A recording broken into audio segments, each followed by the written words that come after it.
예, 문학과 인간 3주 2차 시 공부합시다. 지금 여러분 화면에 3주 2차 시와 3차 시 이렇게 표시된 걸 보고 있을 거예요. 그러니까 그 1차 시에는 작가는 무엇인가를 이제 개괄적으로 공부를 했고, 2차 시와 3차 시에는 이 자료 보니까 슬라이드가 57페이지나 돼요. 굉장히 많아요. 그러니까 여러분이 이 자료를 출력할 필요 없습니다. 굳이 출력할 필요 없고, 그래서 이제 자료 분량이 많으니까 이걸 이제 2차 시와 3차 시에 나눠서 이 녹화를 할 거예요. 제공을 수업 자료 나눠서 제공할 거고, 이 PPT 자체는 이제 하나로 이렇게 여러분에게 올려놓을게요. 파일로. 1차 시 때 이야기했던 것처럼 하여튼 우리 3주차 문학과 인간 3주차는 작가란 무엇이냐, 어떤 존재냐. 자, 지난 1차 시의 핵심적인 내용은 뭐였습니까? 내가 설명했던 것은 일단 작가란 끊임없이 글을 쓰는 행위를 통해서 자신의 그 작가로서의 존재를 증명할 것이 필요하다. 그런데 더불어서 당대 어떤 그 구조적 모순, 현실에 개입에 들어갈 것, 그러니까 당대의 어떤 문제에 개입에 들어갈 것이 필요하다. 그 이제 실천적 어떤 그 지식인의 그런 면모까지도 요구된다라고 나는 이야기를 했죠. 그러나 이제 문학을 바라보는, 문학이나 예술을 바라보는 태도에 따라서, 어떤 입장에 따라서 나와 같은 내가 이야기했던 부분을 아니다, 그건 아니다 라고 얼마든지 말할 수가 있어요. 여러분도 뭐 그렇게 생각해도 상관은 없어요. 다만 어, 이제 우리가 이제 공부를 하는 거니까 왜 그렇게 생각하는가? 나는 이 그 왜라고 하는 질문을 스스로에게 던지고 그 답을 찾아보는 그런 연습을 하는 게 굉장히 필요해요. 그래야 이제 무엇인가에 관한 자기 자신의 어떤 그 논점이 보다 분명해질 수가 있거든요. 근데 괜히 그냥 아니다라가 아니라 왜라고 하는 그 자기 나름의 어떤 그 답을 구해볼 거, 이게 이제 필요해요. 그래서 어쨌든 나로서는 작가를 그러니까 리얼리즘의 어떤 관점에서 그 문학을 보고 그런 이제 훈련이 되어 있고, 또 그런 어떤 작가적 어떤 태도를 지니고 있거든요. 이걸 여러분에게 이제 이것만이 진리다라고 강요하지는 않아요. 당연히 나는 뭐 선생이니까 여러분에게 이제 내가 공부했던 내용을 내 생각은 이렇다. 작가란 이래야 되지 않겠느냐라고 이야기할 뿐이에요. 다만 이제 일정하게 그 영향력은 있겠죠. 어차피 수업 교수가 뭐 수업을 자료를 가지고 수업을 하고, 또 이제 그걸 바탕으로 일정하게 또 평가를 하고, 그런 제도의 시스템 내에서 우리 학생들이 공부를 하고 있기 때문에 그건 좀 그런 측면은 있긴 있겠어요. 그런데 어쨌든 내가 내 생각을 설명하고 말할 수는 있겠지만 그걸 강요하지는 않겠다. 일단은 이제 그렇게 이해를 했으면 하면 좋겠어요. 그래서 지금 이제 작가란 무엇인가 관련해서 작가란 무엇인가, 어떠한 존재여야 하는가와 관련해서 지금 2차 시와 3차 시는 황현, 매천 황현의 사례를 하나 들어서 살펴보려고 해요. 그러니까 어떤 인물이든 100%그 긍정적인 면만 있는 건 아니에요. 어떤 철학 사상도 100% 절대적 진리는 아니에요. 그러니까 누군가가 어떤 사상을 제출하면 그것이 갖고 있는 긍정적인 측면도 굉장히 많이 있고, 그 다음에 그 다음 다른 학자들이 또 그것에 어떤 틈을 비집고 들어가서 딱 확장해 가지고 그것이 어떤 모순을 가지고 있는가, 이렇게 또 비판적으로 새로운 어떤 대안을 제시하고, 그렇게 하면서 학문이 발전해 왔거든요. 그러니까 인간도 얼마나 많은 그 모순과 어떤 그 부족함으로 가득 찬 존재겠습니까? 그러니까 어떤 인물의 생각들, 글, 그리고 삶이라고 하는 것이 결코 완전하지가 않아요. 그러니까 황현이라고 하는 인물이 한 말에 이제 어떤 인물이었고 그가 어떻게 세계를 바라봤고 그래서 그의 글이 어떤 의미가 있는가를 살피면서 그러면서도 또 그것이 갖고 있는 이 황현이 갖고 있는 여러 가지 한계가 있거든요. 그러니까 이걸 두루 보면서 지식인이란 또 작가란 어떤 존재여야 할까를 두루 생각해 보는 그런 기회로 3주 2차 시와 3차 시를 우리가 함께 공부를 해 보자는 그런 의도입니다. 알겠죠, 여러분? 자, 황현은 이제 초상화 어떻습니까? 그 이미지라고 하는 게 느낌이 중요해. 그렇죠, 여러분? 느낌이 어떻습니까? 아주 완고한, 좀 꼬장꼬장한 그런 선비, 그런 선비의 모습이죠. 맞습니다. 아주 완강하고 꼬장꼬장한 그런 선비예요. 자, 일단 어떤 인물인가 그 전기적 사실을 한번 살펴보도록 할까요? 매천, 호가 이제 매천인데 매천 황현. 한 마리 문장과 시인, 역사가 한일 병탄의 소식을 듣고 자기란 의사, 의로운 분, 의로운 뭐 인물, 의로운 선비. 자, 그러니까 뭐가 여러분 눈에 띕니까? 나라가 망해버린 거야. 그 소식을 듣고 자결한 사람이에요. 그런 선비고 문장가다 이런 얘기입니다. 일단 자, 그러면 이제 황현이 살았던 시대를 한번 살필 필요가 있습니다. 문학과 역사는 상보적이에요. 서로 보완제다 이런 얘기입니다. 문학은 그러니까 이제 내가 그 계속 또 앞으로도 뭐 틈 날 때마다 이야기할 게 뭐냐면 문학은 그러니까 문학의 매개는 언어죠. 문학의 매개는 언어입니다. 그 언어는 여러 가지 이제 어떤 그 특질들을 가지고 있잖아요. 뭐 역사성, 사회성, 창조성 뭐 이런 것들이 있는데 결국은 언어는 그 언어를 사용하는 공동체에서 오랜 어떤 역사를 두고 생성되고 이렇게 유포되는 그런 어떤 사회적인 성격을 매우 강하게 지니고 있는 것이죠. 그래서 그런 언어가 문학의 매체인 한 문학은 당대의 어떤 사회 역사적 맥락에서 저홀로 저홀로 이렇게 그 현실을 외면하고 외면한 자리에서 서 있을 수가 없어요. 그것을 나는 이제 문학은 진공 상태에서는 생성되지 않는다 이렇게 주장을 하는 거죠. 아까도 얘기했지만 그러나 나와 같은 이런 생각을 아니야 그건 그렇지 않아 그건 가짜야 라고 이야기하는 그런 문학 그 이제 논자들이 있죠. 그런 분들이 있죠. 어떤 사람들일까요? 소위 순수 예술, 순수 문학을 주장하는 사람들은 나와 같은 그런 관점을 굉장히 비판적으로 보죠. 그러니까 인간의 삶과 관계없이 당대의 그런 어떤 현실적 뭐 어떤 문제와 관계없이 그 자독적으로 존재하는 것이 문학이다, 예술이다. 그러니까 그렇게 이야기하는. 그러니까 나 같은 경우는 뭐 문학 예술은 인간을 위한 문학 예술이어야 된다라고 보는 것이고, 그 소위 이제 순수 예술, 순수 문학을 주장하는 분들은 문학과 예술은 인간의 어떤 현실적 삶과 무관한 자리에서 위치하고 있어야 마땅하다. 그래야 그것이 이제 문학예술의 어떤 본령이다. 이렇게 또 얘기하죠.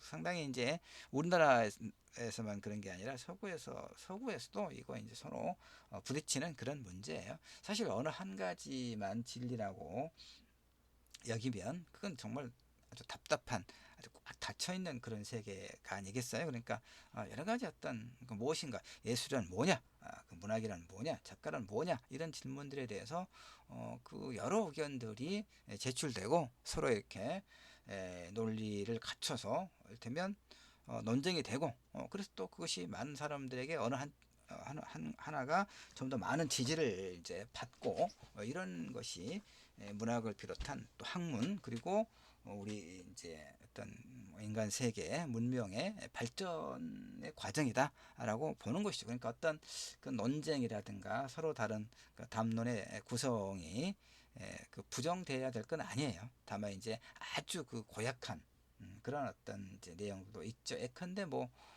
지금 미리 말하는 건 나중에 이제 그런 자료 가지고 이야기하겠지만, 지금 최근에 뭐 미국 하버드대 로스쿨 램지어 교수인가, 이 사람은 뭐 미쓰비시, 예, 미쓰비시 일본 그 전범 기업의 장학생이다라고 되어 있던데, 그 사람은 일본 식민 지배자들의 조선 그 지배 논리를 그대로 대변하고 있어서, 그래서 이제 위안부를 뭐 자발적인 매춘부였다 이런 식으로 이야기하고 있고, 우리나라에서도 뭐 세종대 일문과 박유화 교수라든가 저 서울대 경제학과 했던 이영훈 교수라든가, 우리 전남대학교 경제학과도 이제 이름은 말하지 않겠어요. 하여튼 그런 그 뉴라이트 교수들이 있습니다. 그런 어떤 보수적인, 그러니까 보수도 괜찮은데 그 침략자였던 일본의 식민 지배 논리를 그대로 그런 그 논리에 기생하고 영합하는 그런 사람들이 있죠. 그것이 학문의 자유다라고 말하는 것은 굉장히 위험하다라고 이야기를 할 수가 있겠는데, 어쨌든 내가 말하려고 하는 것과 다른 문학에 대한 관점이 있을 수 있다. 이 얘기를 지금 하고 있는 겁니다. 있을 수는 있대. 그러나 이제 무엇이 옳고 그른가를 치열하게 다투면서, 또 이제 우리 학생들도 어떤 논리가 더 그 받아들여질 만한가, 이런 것을 우리가 공부를 하는 거죠. 그러면서 아니다 싶은 것은 왜 아닌가를 아까도 얘기했지만 스스로 답을 구해보는 그런 노력이 필요하다. 그래야 우리가 굉장히 성숙한 그런 교양을 갖춘 지식인이 될 수가 있는 거예요. 뭐 뉴스에 다음에는 네이버 뉴스 보고 그 밑에 댓글에다가 이제 냅다 그 욕만 이제 그런 욕설로 도배하는 그런 바보가 아니라, 하여튼 왜 옳고 그른가를 논리적으로 설명할 수 있는 그런 어떤 그 지식인이 되어야 되겠죠. 자, 조선 사회 국권 상실기. 자, 조선 사회는 19세기 후반에 접어들면서, 그러니까 굉장히 이제 그 여러 가지 어려움이 생겨요. 유교적 질서가 붕괴되고요. 이것은 무슨 얘기겠어요? 양반의 계층이 50%가 넘어가 버리는 거예요. 되면 어, 임진왜란, 임진 뭐 17세기겠죠? 임진왜란 이후에 소위 서민 의식이 성장한다라고 이야기하고, 그다음에 이제 그런 것을 경고하면서 몰락한 양반들이 많이 생겨요. 그러니까 매우 가난한 거죠. 왜 그러냐면 당시 양반들은 유교적 지식인들이었고, 그들이 먹고 살 수 있는 길은 뭐였어요? 과거에 응시하는 거죠. 그래서 이제 과거를 통해서 관직으로 나아가고, 그래야 먹고 살고 자신의 뜻을 펼칠 수가 있는 것인데, 이제 이 관직이 매관 매직이라든가 뭐 이런 것으로 인해서 이 과거가 굉장히 불공정해지는 거예요. 그러니까 양반들이 이제 말만 양반이고 먹고 사는 것이 굉장히 어려워지니까 허균의 양반전인가에도 나왔지만, 하여튼 그 이제 소위 이제 뭐 신흥 이런 뭐 상업이라든가 또 이제 농업을 통해서 대규모의 농업을 통해 많지는 않았지만 어쨌든 부를 축적한 그 소위 백성들 서민들이 양반을 사는 거죠. 그래서 19세기 후반에 들어서면 유교적 질서가 붕괴돼요. 양반 계급이 50% 이상이 넘어서면 그것은 이미 유교적 질서가 아니죠. 정치사회 혼란, 삼장의 문란, 미안합니다. 물 한 모금만 마실게요. 자연재해, 전염병의 창궐, 곳곳에 밀란. 그러니까 백성들의 뭐 90% 이상이 농민들이었는데 먹고 살 수가 없는 거죠. 이렇게 자연재해, 전염병의 창궐, 그 다음에 이제 매관 매직으로 인해서 돈 주고 지방관을 산 사람들은 지방에 내려오면 그거 이상으로 이제 그 착취하겠죠. 이런 것들. 그러니까 이제 막다른 길에 내몰리니까 이제 밀란이 곳곳에서 일어나는 거예요. 이렇게만도 힘든데 그야말로 내부외란이죠. 제국주의 세력의 압력. 뭐 프랑스 뭐 저 함선, 미국 함선 오고 거기에다가 이제 일본 함선까지 와서 조선을 이렇게 침략하려는 야욕을 이제 드러내잖아요. 이런 그야말로 누란의 위기, 누란 계란이 이렇게 세워놓으면 이제 이렇게 쓰러질 정도로 위태롭잖아요. 이런 누란의 위기에 봉착한 게 조선의 19세기 후반이에요. 정말 힘든 시기였어요. 이 시기에 살았던 사람들은. 자, 근데 주작은 이제 그러면 이제 그 조선 사회를 지탱했던 통치 이념은 뭐냐? 주작이죠. 주자학. 그러니까 이를테면 주자학은 이제 공자, 맹자, 공자로부터 시작된 공자, 맹자를 우리가 그 학설, 학문적 이론을 뭐 이제 집대성한계 논어고 그러죠. 뭐 이런 게 이제 소위 그 유학인데 이 그 이제 주자가 주희가 그 공자의 그런 그 사상을 이론을 이제 나름으로 해석한 게 소위 주자학이죠. 성리학이라고도 하고 그게 이제 조선시대. 그러니까 조선시대에는 그 성리학 즉 주자학의 그러니까 공자 맹자의 사상 중에서 그 이 주자학을 받아들였단 말이에요. 특히 이제 조선시대 중반중 송시열이 이제 그 하나의 태도 그런 주자학의 태도인데 송시열에게 이단이라고 하는 것은 뭐냐? 주희에 반대하는 것. 그러니까 주자학의 해석, 주희의 해석, 그 이 공맹 사상의 해석에 조금이라도 다른 해석을 갖다 들이밀면 그건 사문난정. 그야말로 이단. 그래서 이제 그 뭐 죽임을 당하는 거예요. 관직에서 이제 그 벼슬이 떨어지고 귀양을 가고 삼족이 멸하는 그 정도로 이 주작은 하나의 교조. 이를테면 무오류성, 오류를 갖고 있지 않고 그다음에 완고한 어떤 하나의 통치 이념, 그러니까 탈레반 같은 근본주의 철학 이게 이제 교조라고 하거든요. 조선에서 주작이 그런 역할을 했어요. 그다음에 이제 서학에 대처하는 이제 그 체제공 정조 때 이제 체제공은 영의정이었는데 정조는 이제 개혁군주긴 했지만 어쨌든 체제공과 정조의 태도는 이제 서학에 대처하는 체제공과 정조의 태도는 정학을 부정하면 이단은 절로 사라진다. 정학을 부양하면 이단은 절로 사라진다. 그러니까 이 이제 정학이 뭐겠어요? 주작이죠. 그러니까 주작을 더 이렇게 지원하고 강화하면 뭐 천주교라든가 이런 이단은 절로 사라진다. 이런 송시열의 생각과 를 같이 하고 있었다. 그러니까 지금 이야기하고 있는 것은 뭡니까? 앞장에서는 19세기 조선 후반기가 내외의 그런 혼란과 압력이라고 하는 엄청난 어려움에 봉착해 있었다. 그런데 조선에서의 그 통치 이념은 완고한 어떤 주자학이었다. 뭐 이런 얘기를 지금 하고 있는 거예요. 근데 지금 우리가 이제 황현을 한말 그 유학자였던 황현을 이제 하나의 사례로 들어서 지식인 또 작가는 무엇인가를 지금 우리가 보고 있는 거잖아요. 3주 2차시 3차시에. 그럼 황현은 어떤 인물이었냐? 그야말로 그 앞에서 말했던 것처럼 그런 완고한 유학자였어요. 천주교에 대한 그러니까 그 이제 대원군의 가장 큰 업적으로 천주교에 대한 강력한 탄압을 대원군의 가장 큰 업적으로 꼽은 것에서 알 수 있듯이 황해는 유교 질서 배치되는 이단 사상을 절대로 용납할 수 없다고 생각했던 그런 사람이에요.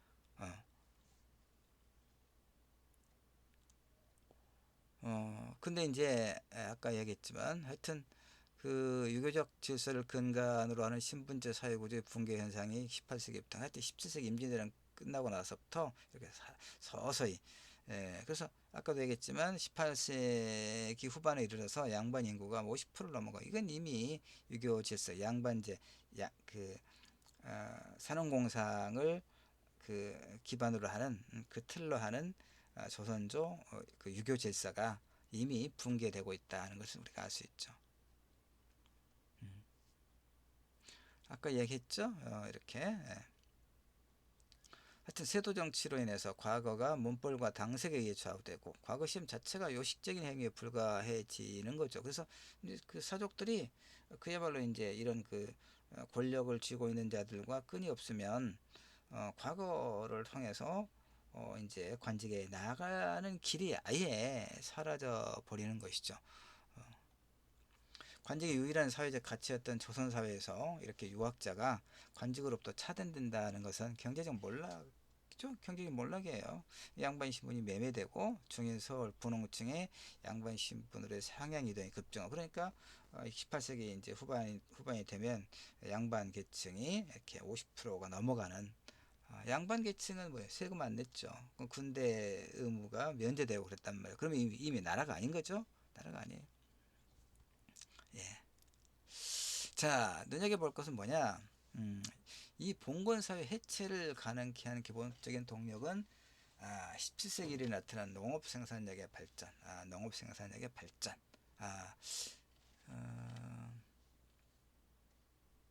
그러니까 그 서구에서 프랑스 대혁명, 그 다음에 영국의 산업혁명, 뭐 이런 어떤 흐름 속에서 그 어떤 봉건 질서가 와해되고 신흥 부르주아 계층이 자본가 계층이 역사의 전면에 등장하면서 소위 근대가 자본주의 근대가 열렸잖아요. 그런 것처럼 조선 사회에서도 이제 일정한 이런 어떤 흐름은 보이고 있는 거죠. 예. 외관 매직이 굉장히 이제 그 아주 크나큰 모순이 돼요. 탐관오리의 부패와 타락은 지방 행정을 극도로 문란하게 하겠죠. 자, 봅시다. 더 봅시다. 조금 더 봅시다. 벼슬자리가 치부의 수단이 되고, 그러면 정권을 잡은 자들은 관직의 임기를 단축시켜서 자주 교체해요. 축제 수단으로 활용하기 위해서 그런 거죠.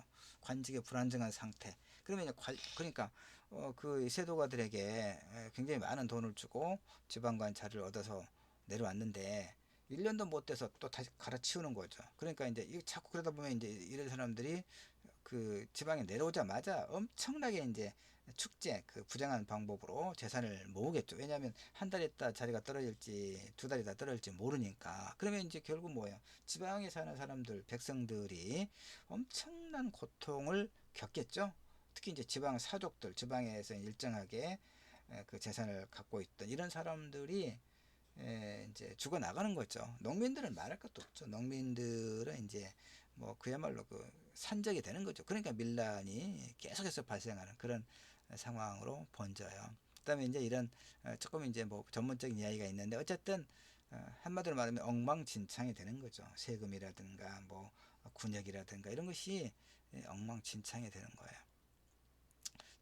그래서 수탈이 수탈 이런 수탈 수탈 수탈 우유를 냄비에 넣고 끓여 한번 볼까요? 우유를 냄비에 넣고 끓이면 이렇게 끓어 넘치거든요. 이 삼정의 문란, 그 세금에 관련된 이런 문란은 당연한 수순. 그러니까 나라가 엉망진창으로 되고 있는 거죠. 정리할까요? 자, 농민에 대한 무제한적 수탈이 가능해져서 부유한 농민들은 신분 상승 등의 방법을 통해 조세 수탈로부터 빠져나갑니다. 이들이 부담해야 할 조세는 몰락해가고 있었던 빈농층에게 이렇게 양반 계층 내에서도 이제 부를 집적해가는 소수 양반과 몰락해가는 서적이 있었던 것처럼 농민층 내부에서도 분농과 빈농이라고 하는 계급적 분화와 그에 따른 대립관계가 아주 심각하게 나타나기 시작해요. 근데 이 시기에는 또 전염병이 만연합니다. 자연재해도 빈번하고 우리가 1년 넘게 코로나 바이러스가 전 세계적으로 확산하고 있고 우리나라도 진정이 안 돼서 계속 비대면 수업하고 있죠. 일상이 거의 뭐 정지되다시피 하고. 근데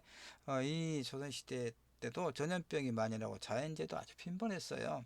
그러니까 이때 전염병 콜레라였는데 한 번에 죽을 때 콜레라가 창궐했을 때 한 번에 10만 명 이상이 떼죽음을 당하는 경우가 한 6번 정도나 될 정도로 한 200년 정도에 이렇게 그 정도입니다. 콜레라 전염병이 창궐하면 국가에서는 못 했겠어요. 아무것도 한 일이 없어요. 의료 기술이 없으니까 이게 무슨 병인지도 모르고 그냥 하늘에 제사 지내는 거예요. 그다음에 이제 피 안 오면 노여 그죠 뭐 뭡니까 기우제 지내는 것이죠. 이렇게 홍수와 가뭄과 기상이변 흉년에 따른 백성들의 고통이 이루 말할 수 없었겠죠. 더욱 가혹한 수탈과 기우제밖에 없었다. 그러니까 아주 절망적인 상황이 18세기, 19세기 조선 사회의 백성들이에요. 근데 이제 물론 이제 뭐 간혹 이제 이런 소위 이제 지식인들 이런 권력을 쥐고 있는 사람들이 다 바보 멍충이는 아닐 거 아니에요. 그러니까 이 백성들의 삶의 나라의 근간이라고 하는 것을 모르지는 않았어요. 그래서 인간의 본성은 존귀하다. 백성들을 사지로 내몰면 안 된다라고 그런 생각을 갖고 있던 지식인들이 없었던 건 아니에요. 근데 받아들이지 않은 거예요. 왜요? 자기 그 권력의 이해를 갖고 있는 사람들이 매관 매적을 통해서 그 부를 축적하고 왜냐하면 자기도 정권이 언제 무너질지 모르니까 이런 거죠. 그러니까 자신들의 이해에 눈이 멀어서 백성들의 곤궁한 삶을 돌아보지를 않았다라고 말할 수가 있습니다. 이제 매천은 아까 그 황현의 호죠. 이제 매천 황현이 여러 권의 책을 남겼는데 여기까지만 일단 보도록 합시다. 이번 2차 시에는 매천야록 182쪽에 이런 기록이 있어요. 이범진이란 자가 순천 부사로 있을 때 여러 기생들을 발가벗겨 놓고 말이 간내는 노래를 했다는 얘기죠. 그래 놓고 그렇게 했고 음탕하게 놀았다는 얘기입니다. 이 자가 부민들, 그러니까 부유한 농민들에게 형벌을 가할 때는 곤장이나 매를 치지 않고 칼을 씌워 뜰하게 세워놓고 있다가 무릎을 조금만 구부려도 발가벗겨 마구 매질을 했다, 이런 얘기입니다. 그들은 재산을 다 바치지 않으면 결코 풀려나지 못했다는 얘기야. 그렇게 이 이범진은 가는 곳마다 음욕을 채우고 포악을 일삼아 백성들의 재산을 마구 긁었었다라고 매천이 자신의 기록에 이렇게 남겨놓고 있거든요. 이렇게 조선조의 지배질서와 그걸 지탱해온 주자학적 이념은 결정적으로 붕괴되어 가고 있었죠. 근데 이제 문제는 뭐냐면 이것을 대체할 만한 신념체계나 새로운 비전이 제시가 돼야 돼. 근데 대신에 이제 도체 밀란과 그다음에 정감록과 같은 이런 그 참의설, 그다음에 최재위의 동학이 조선조 이 지배질서의 근간을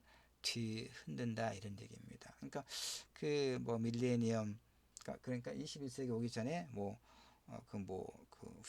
휴거라고 그랬을 거예요. 어떤 그 이상한 사람들 다 들어올림을 당할 것이다, 뭐 이런 식으로 종말론자들이죠. 이런 게 정감록 같은 게, 이런 게 그러니까 어떤 혼란계, 요즘도 그 코로나 바이러스로 이렇게 어려움을 겪고 있으니까 어떤 이상한 사람들은 무슨 카드를 지니고 있으면 이렇게 안전하다거나, 또 별의별 무슨 양파를 끓여 마시고 귀에다가 집어넣고 이런 그야말로 비과학적인, 주술적인 이런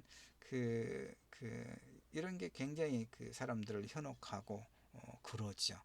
자, 여기까지 해서 일단 2차 시를 마치고 좀 쉬었다가 이런 시기에 황현은 무엇을 했는가를 보면서 작가란 지식인이란 어떤 존재인가를 또 이야기 나눠보도록 하겠습니다.